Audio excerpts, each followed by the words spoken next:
نحمده ونصلي على رسوله الكريم اما بعد فاعوذ بالله من الشيطان الرجيم بسم الله الرحمن الرحيم الم تر الى الملأ من بني اسرائيل من بعد موسى اے محبوب کیا تم نے نہیں دیکھا بنی اسرائیل کے ایک گروہ کو جو موسیٰ علیہ السلام کے بعد ہوئے اذ قالوا لنبی لهم ابعث لنا، جب انہوں نے اپنے پیغمبر سے کہا کہ ہمارے لیے ایک بادشاہ مقرر کر دیجئے، نقاتل فی سبیل اللہ، کہ ہم اللہ کے راستے میں لڑیں۔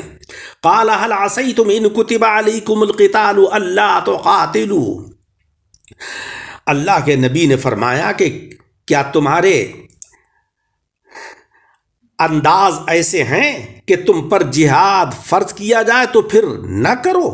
قالوا وما لنا الا نقاتل فی سبیل اللہ، بولے کیا حال ہے ہمارا کہ ہم اللہ کے راستے میں نہ لڑیں؟ وقد اخرجنا من دیارنا وابنائنا، اور تحقیق ہم نکالے گئے اپنے شہروں سے اور اپنی اولاد سے۔ فلما كتب عليهم القتال تولوا الا قليلا منهم والله عليم بالظالمين، جب ان کے اوپر جہاد فرض کیا گیا تولوا، وہ منہ پھیر گئے، الا قلیلا منہم، مگر تھوڑے سے ان میں سے، واللہ علیم بالظالمین، اور اللہ خوب جانتا ہے ظالموں کو۔ بنی اسرائیل نے اپنے نبی حضرت شمویل علیہ السلام سے یہ کہا تھا کہ آپ ایک بادشاہ مقرر کر دیجئے تاکہ ہم اللہ کے راستے میں لڑیں، کیونکہ ان دشمنوں نے ہمارے شہروں کو چھین لیا ہے، ہماری اولاد کو قید کر لیا ہے، تاکہ ہم ان سے بدلہ لے سکیں۔ بنی اسرائیل میں اولاً نبوت سلطنت کے ساتھ رہی ہے، یوشع علیہ السلام وغیرہ نبی بھی تھے اور سلطان بھی تھے، اور بعد میں علیحدہ ہو گئی۔ اسی طریقے سے اسلام کے اندر خلفائے راشدین تک، یعنی آقا علیہ السلام کے 30 سال بعد تک خلافت اور سلطنت ساتھ ساتھ رہیں۔ اسی لیے حضرات خلفائے راشدین کی بیعت سلطنت بھی تھی اور بیعت ارادت بھی تھی، کہ وہ حضرات سلطان بھی تھے اور مرشد بھی تھے۔ پھر یہ دونوں علیحدہ ہو گئیں کہ بنی امیہ میں سلطنت آ گئی اور بنی ہاشم میں خلافت نبوی آ گئی، کہ یہ حضرات یعنی بنی ہاشم حضور علیہ السلام کے جانشین ہوئے۔ جس طریقے سے حضرت شمویل علیہ السلام کے ہوتے ہوئے طالوت کی سلطنت حق تھی، ایسے ہی بنی ہاشم کے ہوتے ہوئے دیگر لوگوں کی سلطنت صحیح ہے۔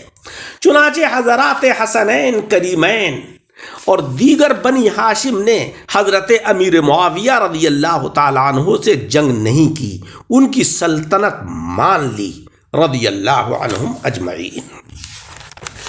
اللہ تبارک و تعالیٰ نے اس آیت کے اندر بنی اسرائیلیوں کے ایک واقعے کا ذکر فرمایا ہے کہ انہوں نے جو ہے اپنے نبی حضرت شمویل علیہ السلام سے جہاد کی اجازت چاہی اور ایک بادشاہ کا تقرر چاہا، مگر ان کے دل کے اندر رضائے الہی کا جذبہ نہیں تھا، اس لیے وہ اپنے دعوے کے اندر کامیاب نہیں ہوئے۔ اسرائیلیوں نے ارادے کے خلاف ظاہر کیا اور زبان سے وہ بات نکالی کہ جو دل میں نہیں تھی، لہذا ان کا دعویٰ معنی کی کسوٹی پر جب کسا گیا اور امتحان کے وقت برہان سے وہ عاجز رہے اور فیل ہو گئے۔ یہی حال ان لوگوں کا ہے کہ جو اہل سلوک مدعین ہیں۔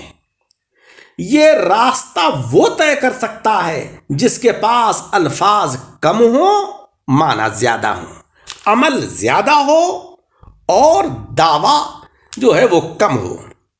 اہل حقیقت فرماتے ہیں کہ بنی اسرائیل نے جہاد کی وجہ دنیاوی منافع قرار دی، کہ ہمارے شہر آزاد ہو جائیں، ہماری اولاد آزاد ہو جائے، اور اپنا بدلہ لینا چاہا۔ انہوں نے اپنے بھروسے کے اوپر وعدہ کیا اللہ تبارک و تعالیٰ کا نام تک نہیں لیا۔ اسی لیے ہمیں حکم ہے کہ جب ہم کوئی بات کہیں تو اس کے ساتھ میں انشاءاللہ لگائیں کہ ہم یہ کام جب کر سکتے ہیں کہ جب اللہ تبارک و تعالیٰ چاہے گا۔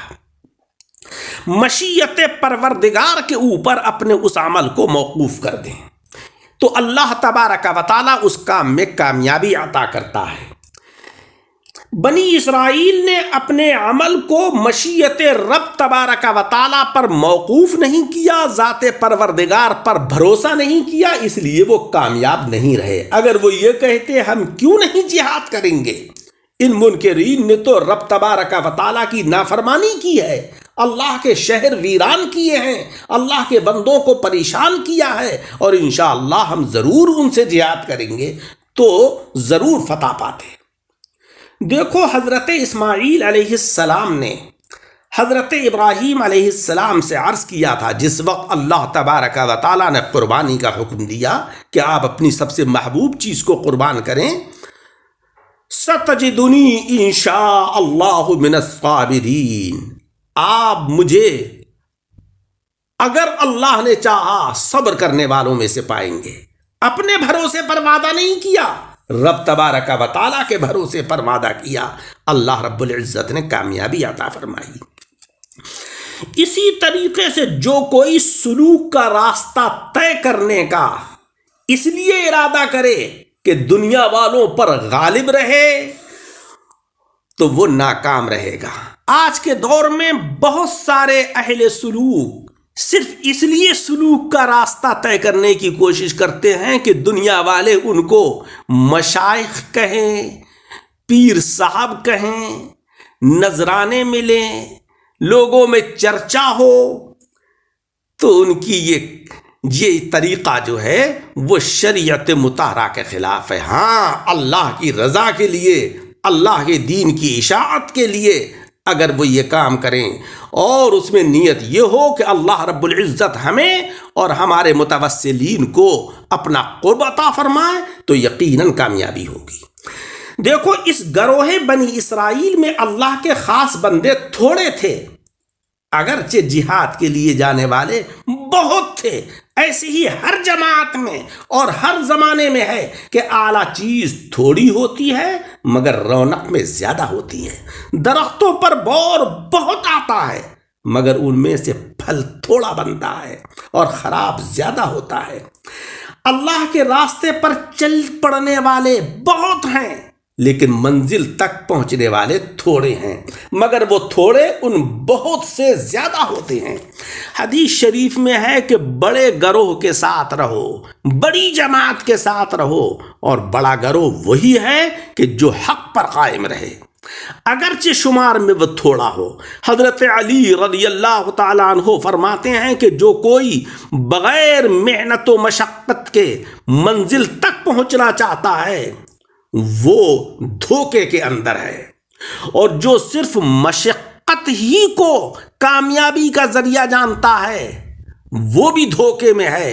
مشقت ضرور کرے مگر اس محنت و مشقت کے اندر نیت یہ ہو کہ اللہ تبارک و تعالیٰ کا فضل و کرم ہمارے ساتھ شامل ہے تو مولا رب العزت اپنے فضل و کرم سے کامیابی عطا کرتا ہے۔ جس طریقے سے طالوت کے ساتھ بنی اسرائیل چلے تھے، بڑی تعداد میں تھے، مگر ایک نہر نے مخلص اور منافق کو چھانٹ دیا۔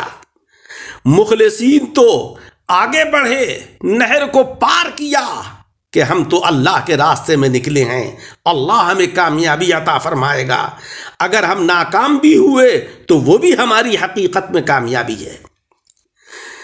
جس سے صرف 313 ہی آگے بڑھ سکے اور اللہ تبارک و تعالیٰ نے ان کو کامیابی عطا کی۔